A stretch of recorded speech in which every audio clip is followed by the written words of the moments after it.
بسم الله الرحمن الرحيم. ألم تر كيف فعل ربك بأصحاب الفيل ألم يجعل كيدهم في تضليل وأرسل عليهم طيرا أبابيل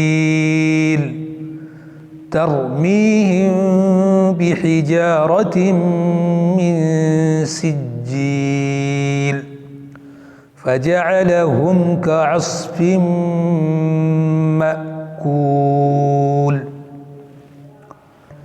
بسم الله الرحمن الرحيم.